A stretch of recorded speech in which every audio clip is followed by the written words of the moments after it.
Hi, everyone. Thanks for coming to the talk. Hey, oh, there's so many ways. Hello. That's pleasant. OK, so thank you for coming to our talk. This is MAGFest. Happy MAGFest, everyone. Yeah, good first day of MAGFest. Yeah. Going strong. We are all members of Game Workers Unite, which is an organization interested in figuring out what's going on with labor issues in the game industry.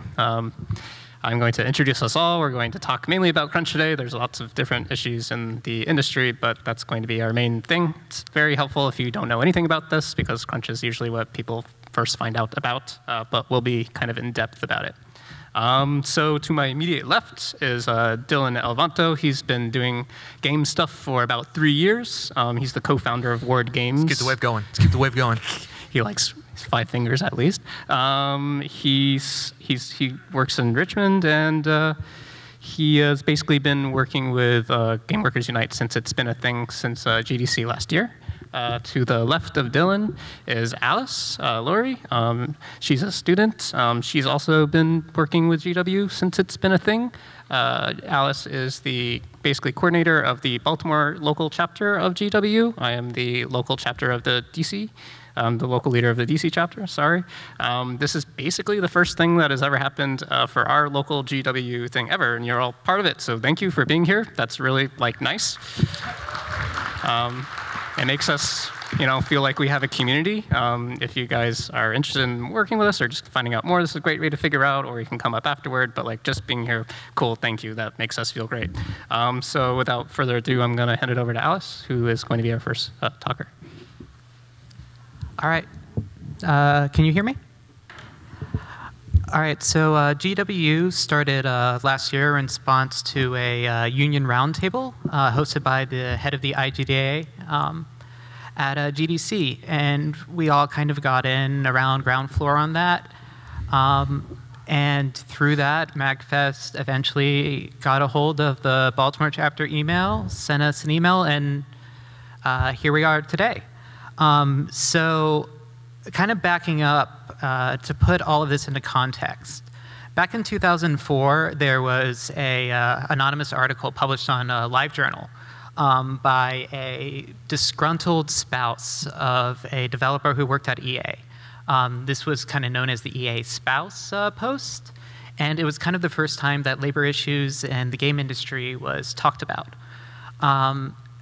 She described that her husband was working 48 hours initially to kind of prevent any crunch later on, is what they said. Then they increased that to 72, which was sustained over several months, and then eventually increased that to 85-hour work weeks. All of this was completely uncompensated. There was, no overtime paid. There was, no holiday time provided to them. This was just kind of, it was expected that they do this. If you didn't do it, you were fired.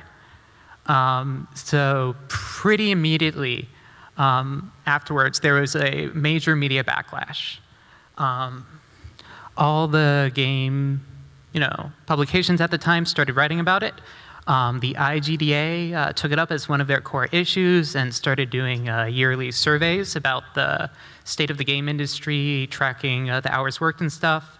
And there are 2 separate class action lawsuits that resulted in about a $30 million settlement by EA towards the affected workers.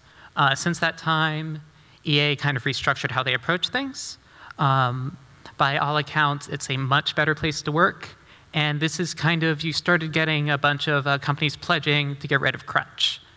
So just from this, you'd think everything would be, fine and dandy.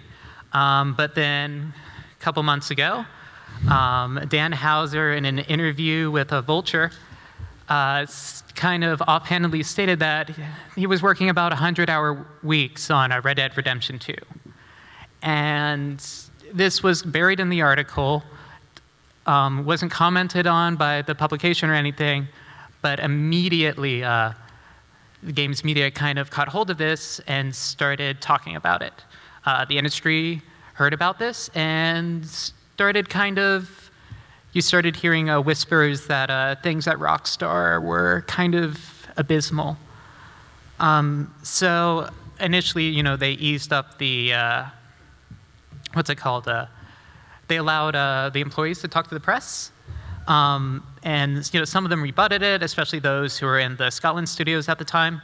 But then it kind of became clear with the publication of a pretty in-depth Kotaku article interviewing a bunch of employees who wished to remain anonymous that things were actually pretty dire.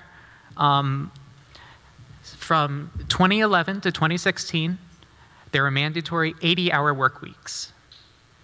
These were uncompensated. Employees were provided with meals, but the majority of them were not paid any overtime or provided with any additional vacation time or time off. In 2018, most of those interviewed reported about 60-hour work weeks or higher. And there was a significant number who were reporting anywhere from 60 to 80-hour work weeks. This was kind of built into the schedule for the game. It wasn't a response to, oh, we're running behind schedule, where you need to kind of do like a search to make this up, like you hear talked about all the time in software engineering. But no, this was planned for. Right. It was expected that for this game to be made in this period of time, employees needed to work 60 to 80 hours a week. Alice, if I could interject, it was also that, I believe San Diego was helping with Red Dead Redemption 2, but before that, I think they were also responsible for Max Payne 3. And I can't remember if it was this Kotaku article or not, but I remember one choice quote was referred to their crunch period as a death march. Just like, okay, that's a good way to, refer to your place of work. Yeah, and this went back not even for Red Dead Redemption 2, but GTA 5 was a pretty abysmal period of time that there were a few publications about, but never really entered the public consciousness. But it kind of became clear that although it wasn't written into official policy, employees were expected to work during the evenings and weekends. The company immediately objected to this, said that, oh no, this wasn't official policy. Oh no, these were just independent managers acting this way. Oh no, we're going to correct this. And by all accounts, now there's some people actually going home on the weekends. But it is still bad enough that a lot of people started leaving Rockstar pretty soon after they realized that, hey, maybe the public is on our side for this. Maybe this isn't something that's normalized. To make matters worse, anybody who was unsatisfied with this and left the company went completely uncredited in the game. That's been the policy for all of Rockstar's games since the beginning. Only for Red Dead Redemption 2 did they post online, inaccessible for the game. There's no link. There's no go to our website. They posted a list of the people who had left the studio but who contributed to the final product. Which affects their ability to be hired in the future, right? Yeah, this was a major kind of battle for the IGDA since the beginning, which they've kind of failed to make any progress in whatsoever. So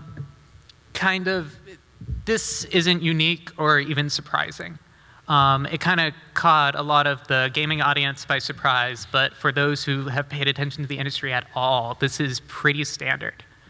According to the IGDA Developer Satisfaction Surveys, which they've been doing since 2004, back when the EA spouse stuff occurred, 51% of employees reported crunch, with a 44% additional employees reporting that they worked extended periods of overtime that they chose not to identify as crunch, but that was expected and usually unpaid. So essentially, it was another 44% that worked crunch. They just didn't want to call it that. This wasn't only for AAA. Freelancers did 47% worked crunch, additional 31% were reporting those extended periods of overtime. And indies, 36% of those, with an additional 46% reporting extended periods of overtime. However, just in 2016, it was upwards of 50% reported doing crunch. The numbers, fewer people have been answering these surveys, so what they found is actually the industry is worse off than these numbers suggest. These are the people that feel comfortable enough actually submitting these surveys to the IGDA, because despite them being anonymized. Companies don't really look favorably on people talking about their work conditions. And in fact, for many companies, you are required to sign an NDA preventing you from talking about your work conditions. So amongst AAA, only 18% of the employees were paid for their overtime work. And virtually no freelancers or contractors were paid anything for overtime. And indies were kind of shit out of luck. Of those indies, like 30% of them worked upwards of 70 hours, which is starting to get into the dangerous to your health and just unproductive levels of, crunch in order to make ends meet. So the problem is crunch isn't necessary at all. Games have been made without crunch since the beginning. Just this year, some award-winning games are made without crunch include Minute, Wandersong, Florence, and even Assassin's Creed Odyssey, of all things, was made with a concerted effort to minimize crunch involved. In fact, the number of indie games that have made without crunch was far, far longer than anything I could include in this slide. If all these sites will be posted later online. If you want to go to the Twitter thread linked below with the by JWAP, take a look. There's probably close to 40, 50 indie games listed there, and those are just the ones that reply to that thread. So, and it doesn't work, like, at all. We've been doing studies for over 100 years now on, how long can you get employees to work and how long are they still productive? And we've kind of shown that beyond about 35, 39 hours, it doesn't really help. Makes your product worse, hurts employees, causes them to stop showing up to work and end up kind of dropping out of the industry. We've shown that that there's basically a minimal impact. This has been studied in munitions factories. This has been studied in automobile factories. This has been studied in software development. Just across the board, when you're working more than that 40-hour work week, you're getting very little done. You might as well, I think it's something like maybe 4 hours of every day is productive. You might as well have your employees go home after that. It's been shown to be even more productive than having them work the full 40 hours. A recent study by, I can't say his name, so I'm not going to try to, by John at the, that should be the Institute of Study of Labor, IZA, found that beyond the 50-hour mark, there's a steep drop-off. Once you hit 55 hours, there's no difference between working 55 hours a week, 70 hours a week, 80, 100 hours a week. You're getting the same amount of work done. Yet, at the same time, 30% of indies are doing these 70-plus hour work weeks. A lot of employees are being required to work 80 hours. But what this has kind of shown, and what's been shown again and again and again by all these different research institutes and universities, is that they're actually getting nothing done. And in fact, it makes the games worse. There's the Games Outcome Project, which was kind of the first major effort to kind of survey developers about their work-life experience and see how that contributed to, like how the game performed. Was it a financial and critical success? Like, does how you structure your team make a game better or worse? And what they found where kind of the industry expected that, even though crunch was damaging towards employees, it makes the game better. Like, since the beginning, game developers have been talking about how crunch is necessary. Studio heads have been talking about how they can't imagine games being made without crunch. They found, instead of the positive correlation that everybody was expecting, they found a negative correlation between the degree of crunch in a project and the project's critical success. They found that in the classic example of, a project's falling behind schedule, it's maybe low on budget, there aren't enough employees, you kind of get who you have to crunch for whatever possible to kind of get things back on track. They found that it actually didn't work at all, and if anything, just dug them into a deeper hole. And even amongst the kind of people against mandatory crunch, there's a lot of defenders of voluntary crunch, saying if the employees want to crunch, then let them crunch. You know, like if an employee's passionate about their work and wants to do a bit extra, then let them. But what they found is that while it's still better than mandatory crunch, even voluntary crunch results in a game having a lower probability of success than if there were no crunch at all on the project. So crunch also kills. Scott Benson, creator of Night of the Woods, has on Twitter and some interviews and during his GDC talk, which I highly recommend you all watch if you have time, talked about how his work on Night in the Woods and his self-imposed crunch literally almost killed him. He went to the doctor and it was like, yeah, you almost died from this. And that's kind of standard for working these 80+ hour work weeks. They found that 55 hours of work a week increases the risk of irregular heartbeat by 40%, which increases the risk of stroke by 5 times. Columbia University found that if you sit in an office for an extended period of time, maybe 2 hours longer than is the average, so just 2 hours of overtime a day, is as harmful to your health as smoking.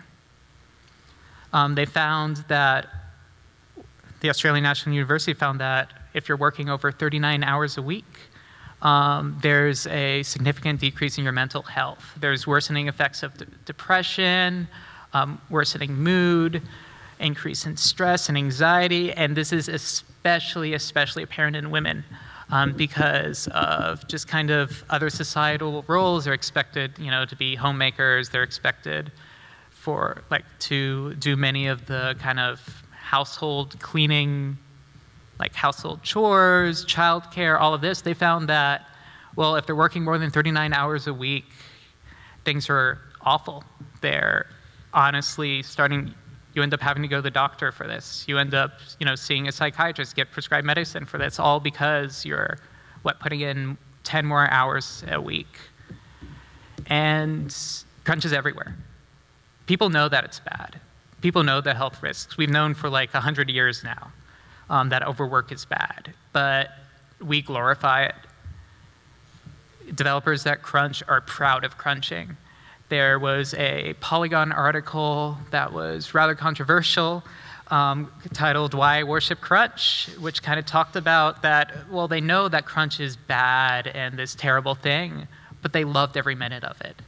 They were proud to be away from their family, to miss marriages and graduations because they were working, 70, 80 hours on game.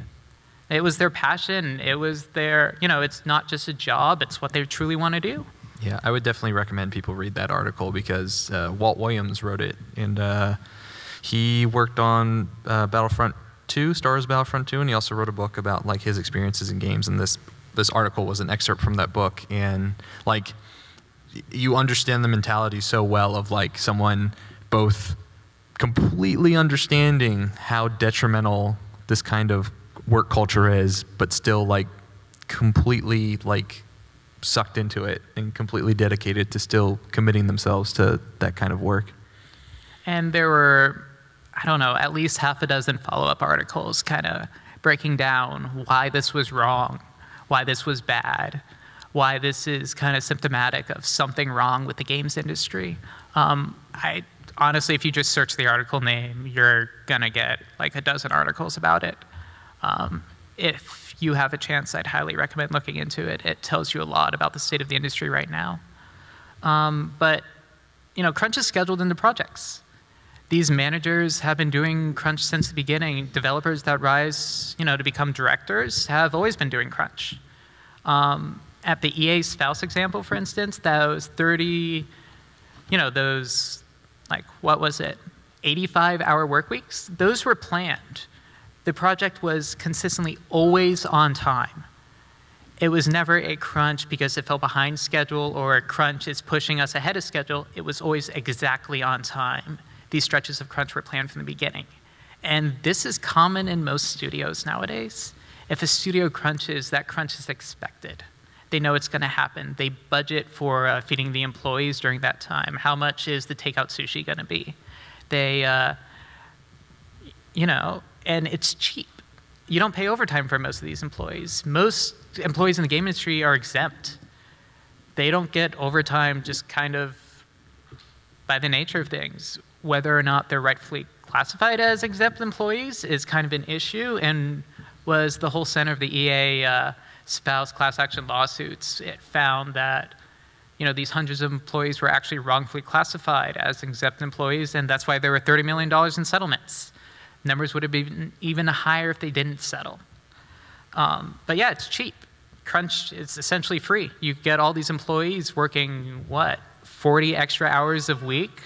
That's an entire, extra employees work week for nothing. All you have to do is keep the lights on and occasionally feed them. And it's equated with passion. Everybody talks about when a developer is kind of exposed of doing these horrible working conditions and all this crunch. Instead of saying, oh yeah, we kind of messed up. Oh yeah, the project fell behind schedule. Or saying, oh yeah, we crunch here. That's just how we approach games. Instead, what they always say is, we have very passionate employees. They choose to stay long hours every week because they're so passionate about the project. They're so passionate about the games industry. This is what they want to do. If you talk to anybody who chooses to crunch, it's always because they're passionate about it.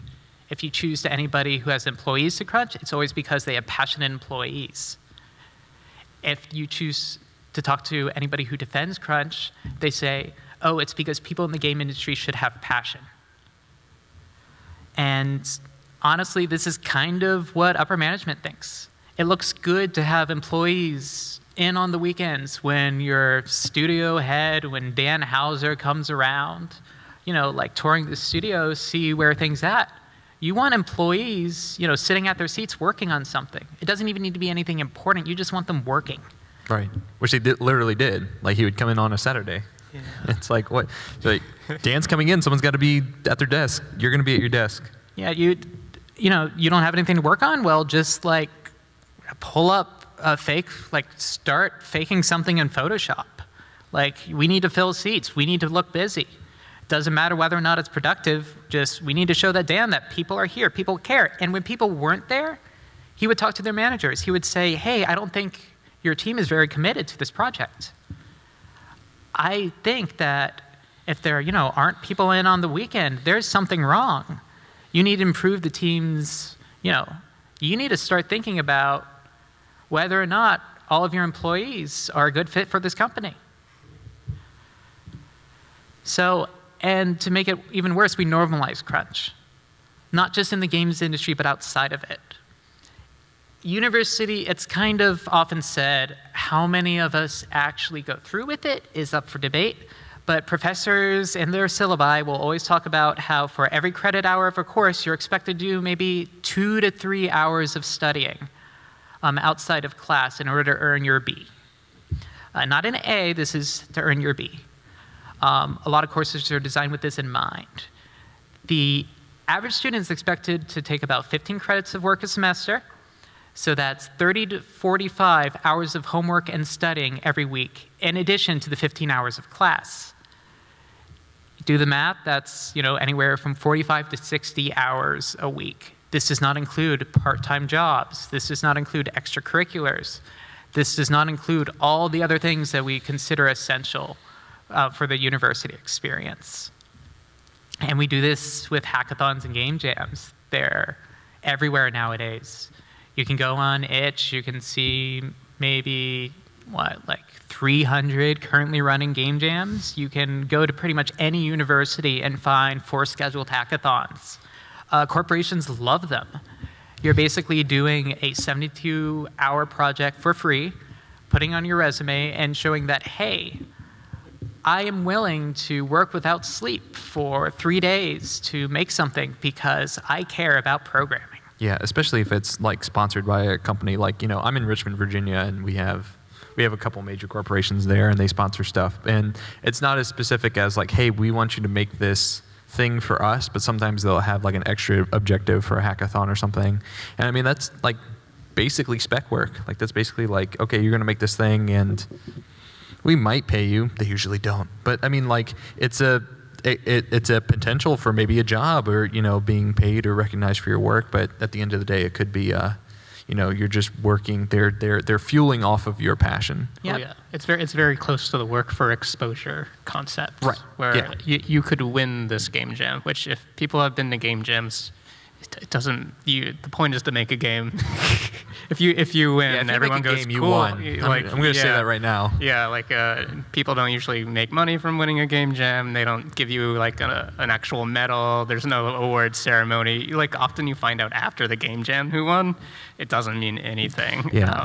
So I also work with an organization in Richmond, Virginia called RVA Game Jams. We're doing a panel tomorrow. Come check it out about making game jams. But the Felix Kramer did this tweet like April 2017, I think, sometime in 2017, and it really stuck with me because I was like in the middle of like doing a lot of game jams in my community and stuff, and you're trying to make a game, like a full game, and it can be like a short little experience, but in a weekend, and like you're pumped, you have this great idea, you want to throw everything into it, and I mean it's indicative of kind of the culture that we kind of, the self-fulfilling culture, and like how even the people that are exploited by, the working conditions can contribute to it themselves, and how they choose to do it. It's like Alice said, like, being passionate about something, you want to work extra hours, and game jams can, there's a healthy way to do game jams, and we'll cover that tomorrow if you come to the panel. But it's a weird thing because game jams are a great way to like learn how to make games, especially if you have no experience of it. I mean, that's how I first got involved.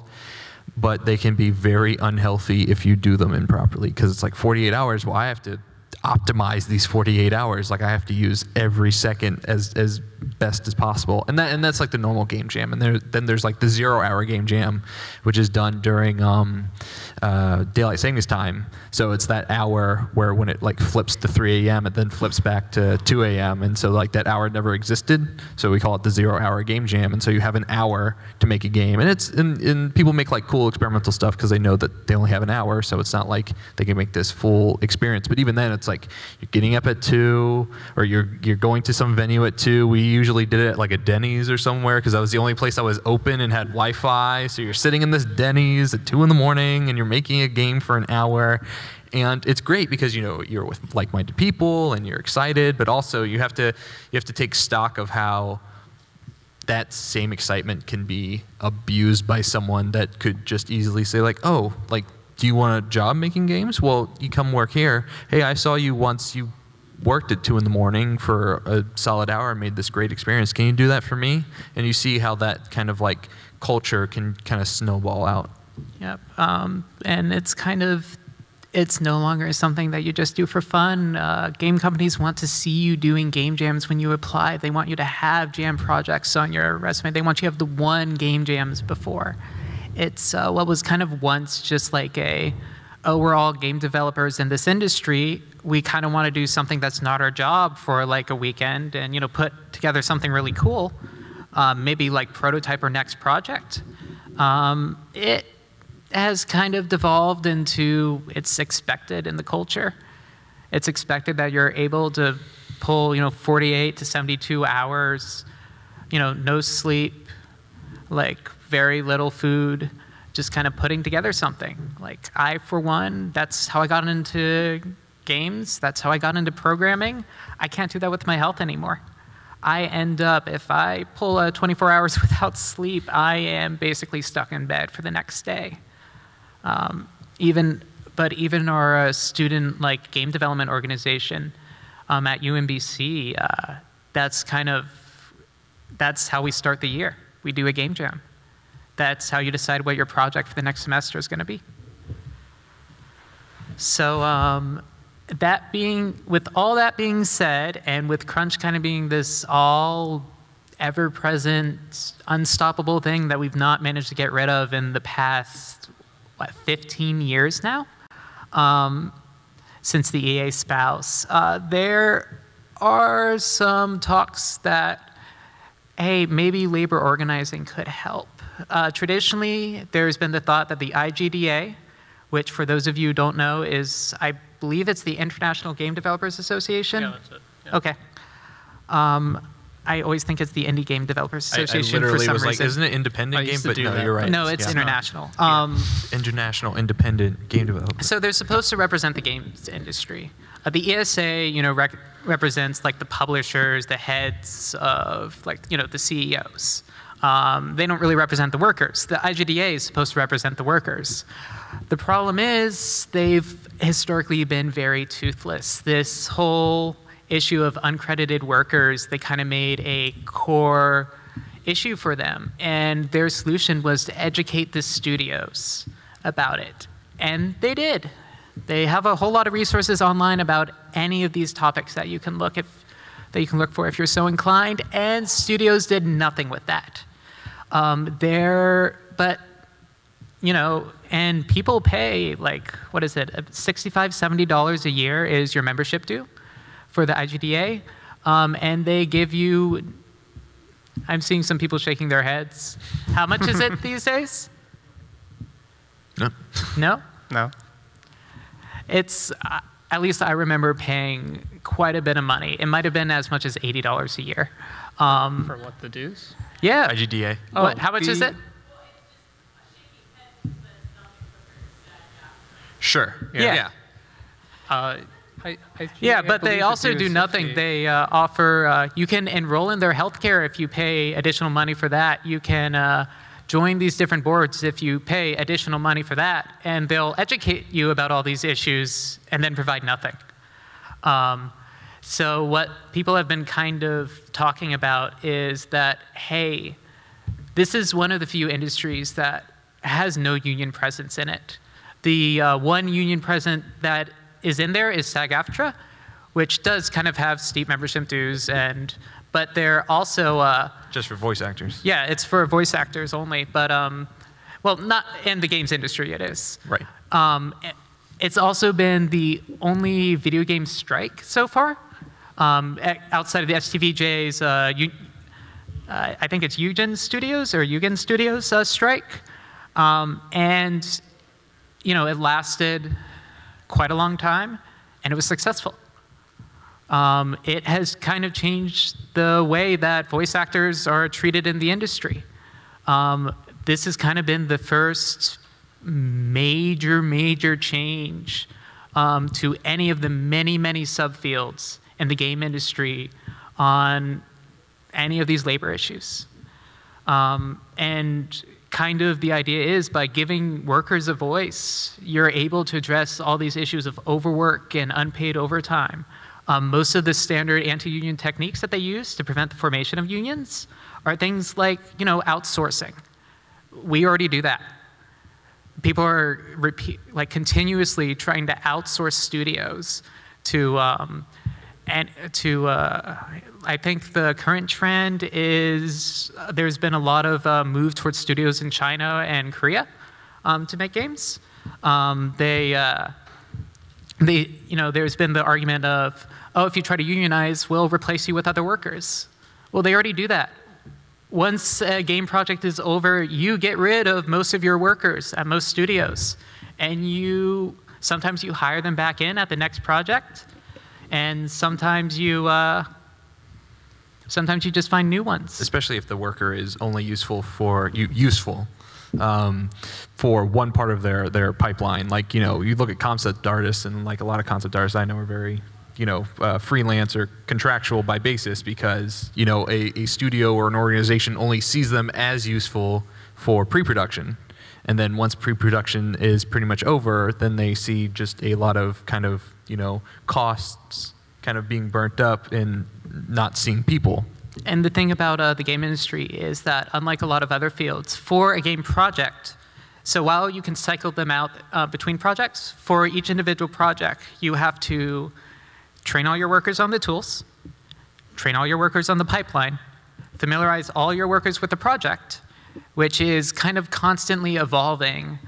And then it's also usually very, very poorly documented in the games industry.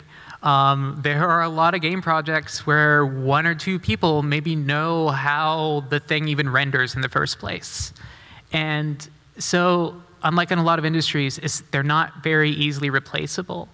Like, it's true that there are, thousands of people that want to get into the game industry, and so you have all sorts of potential employees to take their place. But the months that it would take to get them up to speed just aren't worth it in most cases. So unlike a lot of industries, unions are kind of have a good chance at making a really good difference. They did that with the voice actors because all these characters kind of have associated voices with them.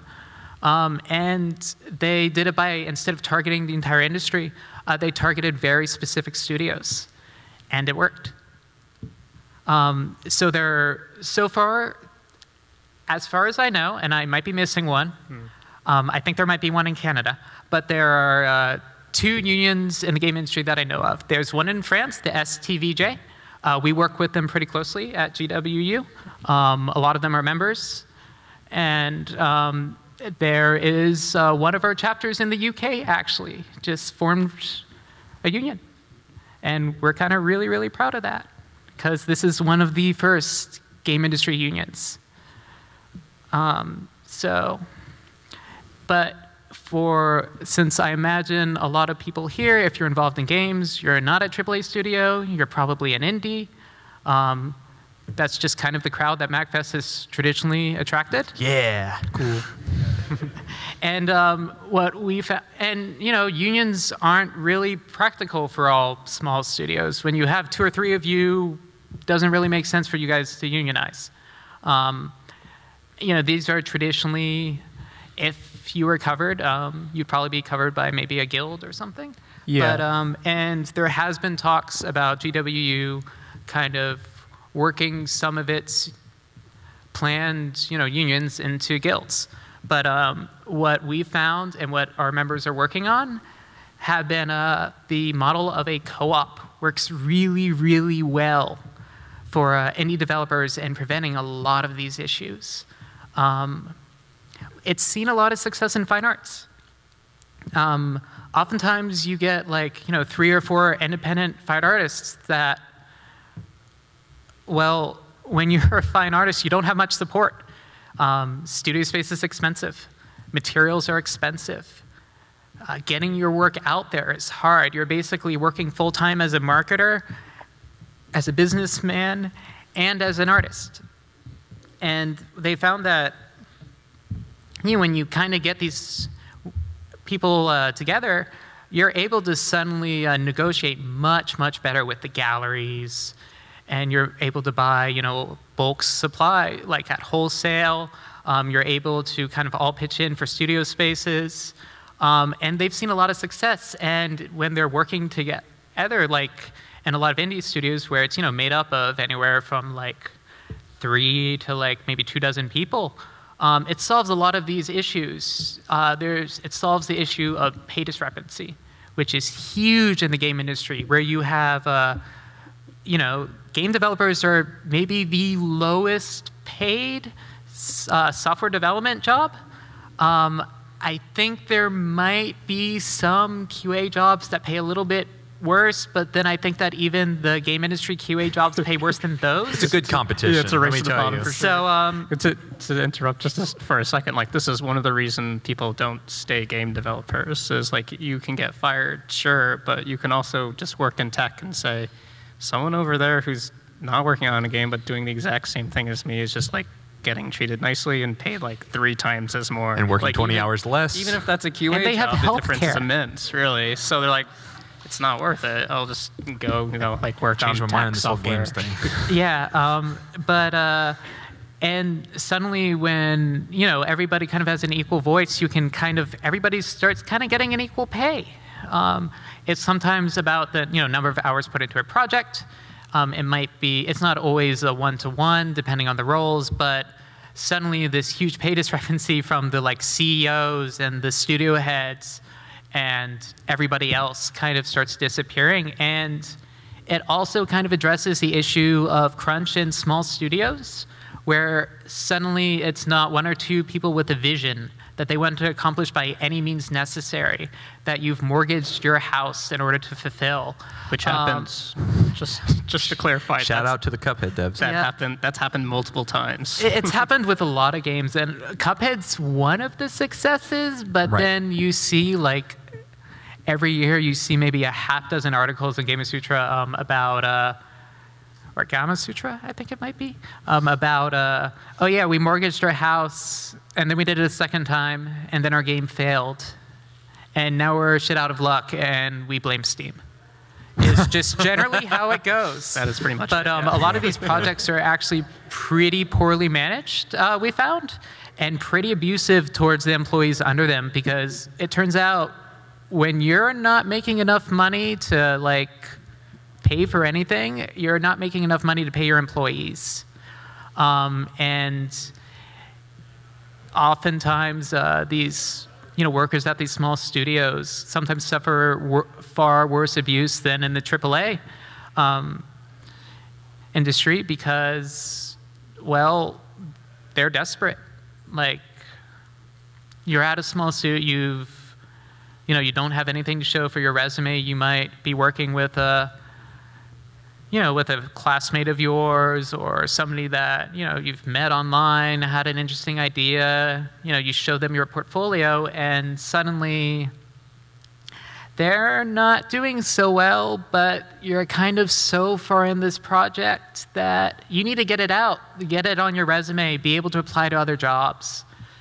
And this, the co-op model kind of helps solve this in that it's suddenly not these one or two people on top kind of abusing everybody else in order to save themselves from financial ruin.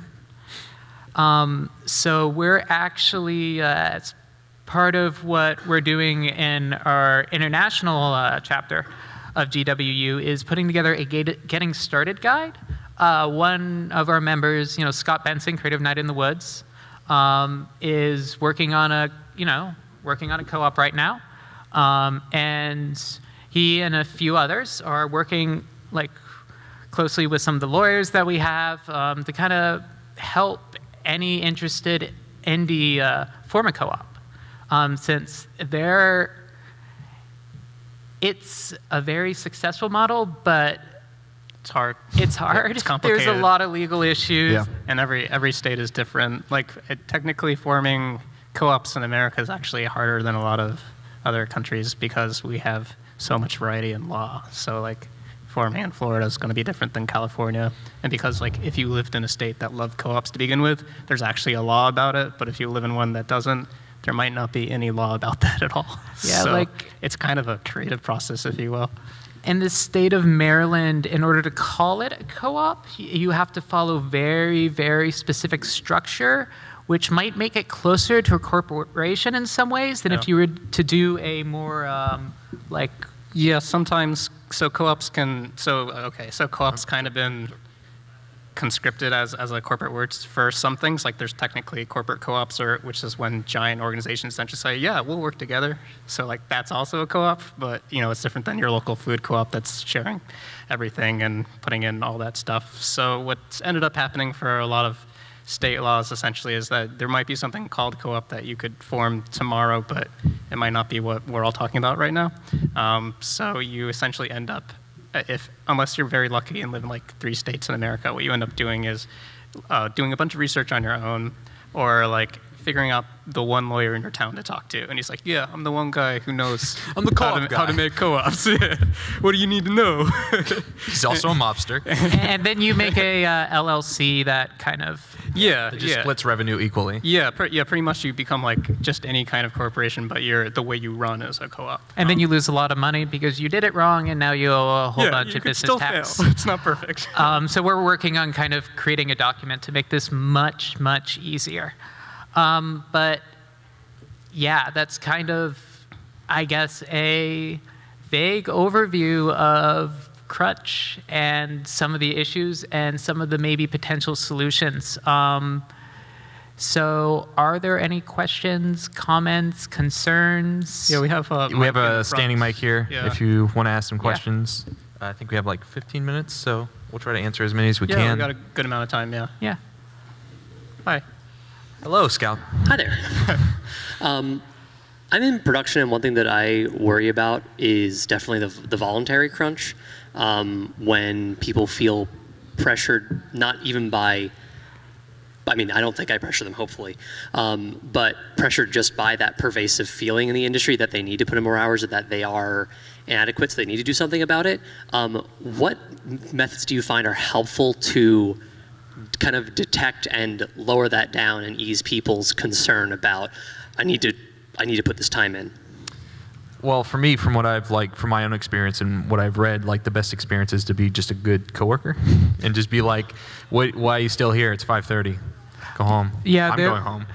There was I think it was Heather Flowers was talking about, they were working on a previous project, and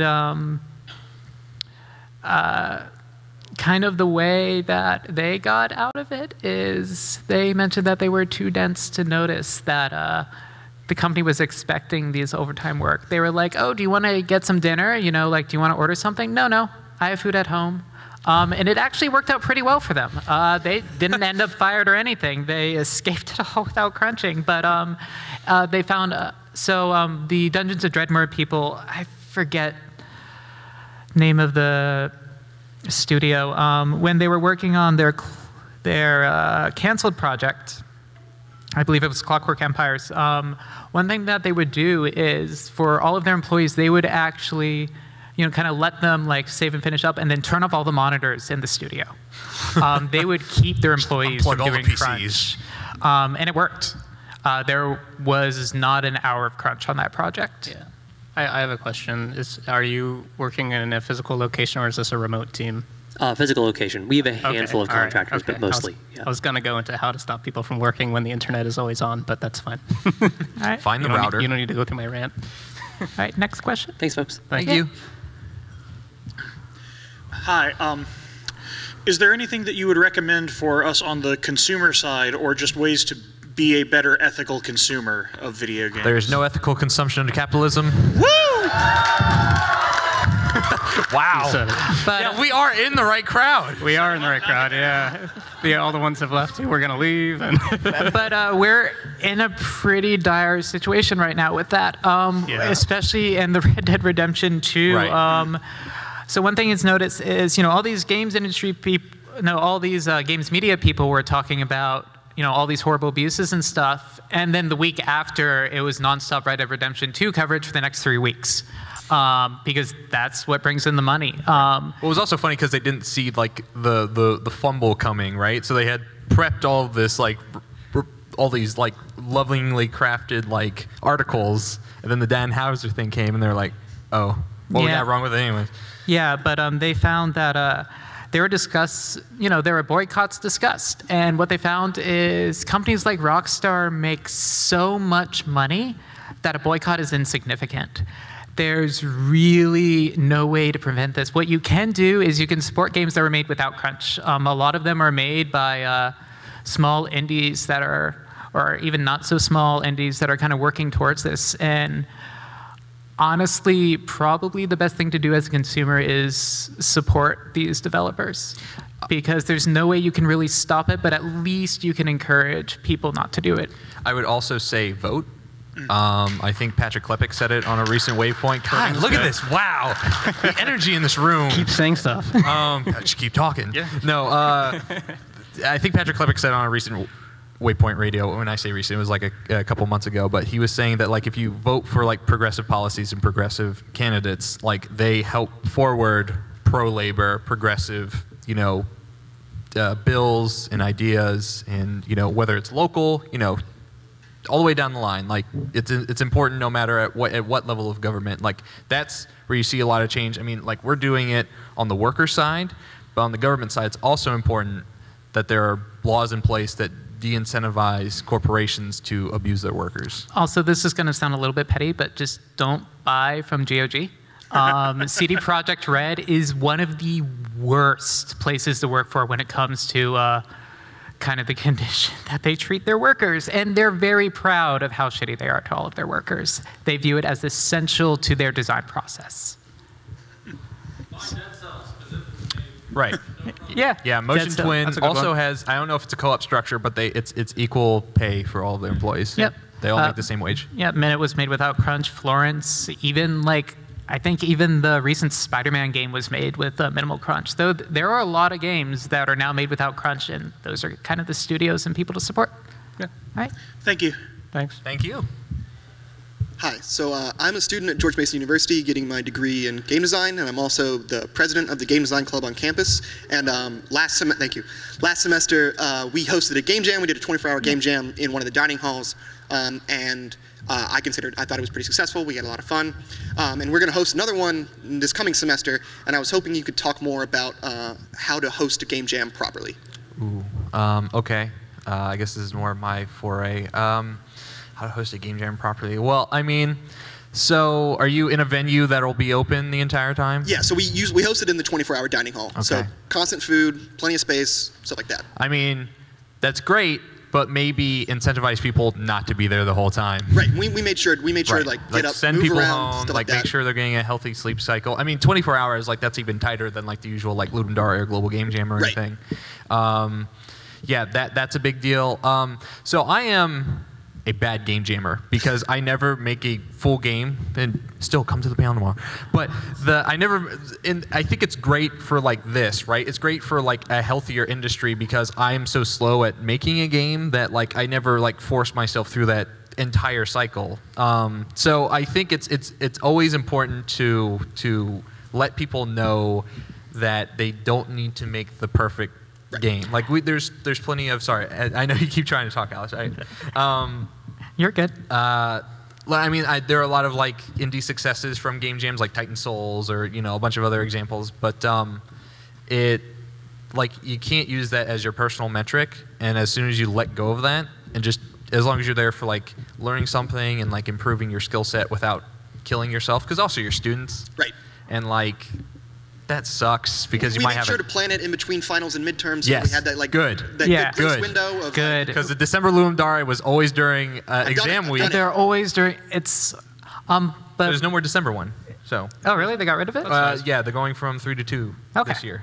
So it's April, October, I think. Yeah, but one thing that, you know, I've been heavily involved in UMBC's, game development club. I've been in a bunch of officer roles. I'm taking a break right now from health, but kind of one thing that we found really successful is before you present the games, give them an extra week.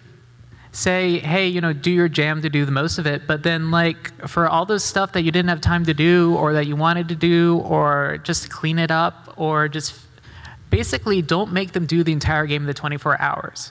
The 24-hour experience is really good for bonding and really good for learning, and I don't regret any of the game jams I've ever done. Right. But don't make that be the end-all, be-all. Give them an extra week or two, and then when you meet next, that's when you present your games. Slow jams are great. Yes. I know Pig Squad does one in the summer. There's like summer slow jams, and it's like a month long, and I think it's awesome. Yep. Okay, thank you. Yeah. Yep. We should talk also afterwards. love to talk. Okay. Hi guys. Hello. Hi, Kirby. Oh yeah. Hello. Hi. I'll say this is like purely hypothetical, but say you do work for a big evil international game company in a city that does not have a chapter. Do you have any advice for going about like affecting change? Make a chapter. Yeah, that's a good idea. You join the Discord and establish a chapter. Yeah, you should apply. Come over here. We can have form a a chapter right Discord. now. Look at that. Yeah, look at that. Yeah, we have pamphlets to give out to Literature. anybody that wants to. But basically, sorry, the mic just popped. If you go to the GWU International Twitter, there's a pinned post that has a link to the application form. I will be, over the next few days, every night going through every new application and either approving or denying them because as a result of me being involved with GWU since the beginning, I'm on all sorts of committees and ended up being in the position where I approve and deny applications. That's just kind of what happened. But so if you want to get involved, it's easy to. The Baltimore, DC chapters are kind of just getting started now. And a lot of it is anonymized, so you can kind of figure out what to do from there and not worried about getting fired in the process. I wouldn't say it's the most secure method of communication. We're working on that, but Discord's inherently not the safest medium, so be careful of what you say, but it's a good... They store all of your chat logs. Like, yeah, they don't, but like there's always a record of it. But but I say just kind of, you know, things are kind of, we have hopefully a lot of exciting things to talk about as an organization over this upcoming year. Is about a bunch of maybe proper unions and different things at different studios. So just kind of get involved. It's easy. We accept students. We accept just gamers. We accept academics. We accept journalists. Just, I think the only people we don't accept are some levels of management, and in the C-suite, you have to look elsewhere. And you can like fire someone anybody who's just obviously a troll. Those are the people that we deny. So yeah. Awesome. Thank you so much, guys. Thanks. We got 4 minutes left. Do you want to take like 1 or 2 more? Yeah, one more. Okay, one more. You can talk to us after as yes. well. Yes. Well, we can stick around. Awesome. So I was kind of hoping to get each of your thoughts on this. Obviously, crunch is a symptom of poor project management. So it's not, is what we've actually found. They've done a lot of studies on this, and even though that's what's traditionally been thought, is that it happens even in incredibly well-planned and well-managed projects. I want to touch on that one thing. Like, one thing that people, like, I think hear a lot, but they don't quite get, is that crunch is a culture. And culture doesn't have, like, a logic or a plan to it. That means that people just do it. It's like Halloween or Christmas. Like, crunch exists as an entity because we've all consumed it and believed in it. Crunch. And now to kill it, we must invent some other idea that will get it in this weird Jungian rhetorical space. Even indies will crunch. Yeah. And this isn't necessarily because they have a deadline to meet. They're just so used to crunching at like former AAA jobs that that's how they know to develop games. So they'll like nearly kill themselves doing it because that's all they know. But did you have a question? Yes. Oh, yeah, sorry for interrupting. Go on. No, that's a good tirade. My question was just going to be about actionable strategies in project management to avoid crunch. Because there's the usual, like, set your deadline really a week before and spend a week, polishing a product. My experience comes from indie teams, so I don't know if some of those strategies. Kind of just extend your deadlines longer than you think that they're going to take, because they always do take longer. Never plan that, oh, if we don't finish this in time, we can crunch. Don't be afraid to miss some of those deadlines. Honestly, like, missing a convention is not as bad as ruining your team members' health and meaning that this is going to be the last time that you ever work with them, which is, this industry has an incredibly high dropout rate. Very few people, I think the average length that somebody's in this industry is like 3 or 4 years. A lot of them go to higher paying jobs. A lot of them leave because they just can't take it because of their health, because of all this crunch and overwork. So I would say, so never plan for the crunch. Plan to prevent, the crunch, like extend periods of time. And if it looks like you're going to crunch, don't. It doesn't help. Like, they've done lots and lots of studies, and they've shown that, doing that kind of crunch actually really isn't effective. Like, just take an extra day of work, move back a deadline by like a day or 2, and it's going to be much, much, much more effective than that, a couple weeks of crunch might have been. I think the best trend I've seen in the past couple of years is indies like getting up on stage at E3 or showing their game or whatever, and it shows the trailer, and the trailer ends with coming out when it's ready. And like, you can't be a slave to your Gantt chart or whatever, project mate, your Trello board, whatever, pick your poison. Just sometimes, it's an art, right? And sometimes it's unpredictable. And so I think being flexible about that, and also just, knowing when to tell your employees go home. Sometimes that's at 5, sometimes it's earlier. Like it's just being able to understand your employees and being a good I feel like I'm manager. the only like hardcore answer to this. I highly believe that if you take whatever it is that they're using to make work, that they will not be able to work any longer. If you have a Slack chat, just shut it down. Like just let people know these are the hours we work. I want to believe that we're better than like just taking something away in order to make a point or to force ourselves to do something. But as we've looked at, like it really is something that we all kind of fall into, whether we mean to or not.